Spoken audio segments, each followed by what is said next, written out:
There's a very real and significant danger in the language we choose to use. I'm speaking more specifically about the act of naming a thing or an object or even like an organization. The reason for this is that when you place a name on something, you're subjugating that thing and you're confining that thing. What I mean to say is that the example I'll give you is honey. That's the example that's given in The Power of Now by Eckhart Tolle. He talks about honey. He says, when I use the word honey, you know what I'm referring to, even though the sound I'm making doesn't hold any of the qualities, doesn't share any characteristics of the substance. The sound is not sweet or sticky or liquid. It's simply a sound, and he refers to words as signposts. And he says, in understanding and recognizing them as signposts, we're kind of breaking our minds, mold that's really very limiting. When I say the word honey, you're thinking about that silly little bear jar, but you're not considering the energy it's taking at every moment to keep that liquid in place. You're not considering the structure, which is magnificent. You're not considering the history or what it took to get this honey into that silly little bottle. Um, and that process alone is gorgeous. It's amazing. The bees and the pollen, it's unbelievable. It's a beautiful thing, and we're limiting. Our minds are not able to take all that in. Unfortunately, when you say just that word, that sound, that signpost, for the sake of navigating life, I'm not suggesting we become mutes. No, not at all. We have to maintain ourselves in life and function. What I am suggesting is holding this knowledge somewhere in the back of our head and keeping it there, because that substance of honey is far more vast and great than the word can depict.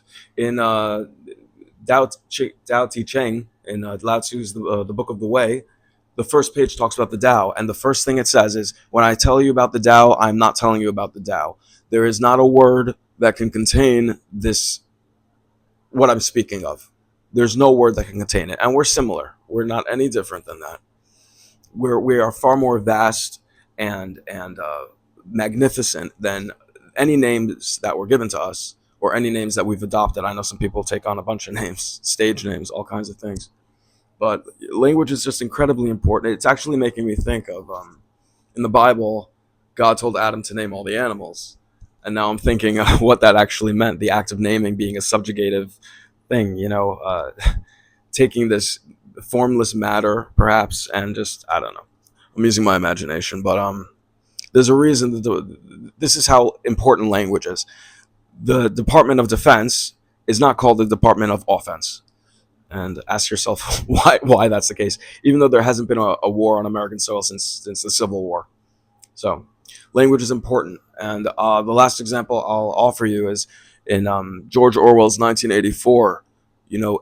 One thing that stood out to me, I read that when I was a kid, and it just stood out to me so strongly, was that each year they publish a new dictionary, and every year the dictionary would have fewer and fewer words.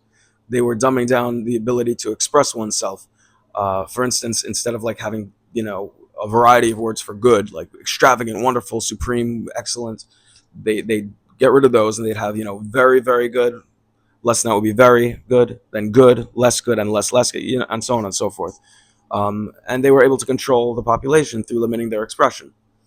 So language is very important, and if we carry this understanding, we might start to strip away these concepts, these very fragile, not fragile, but limiting concepts.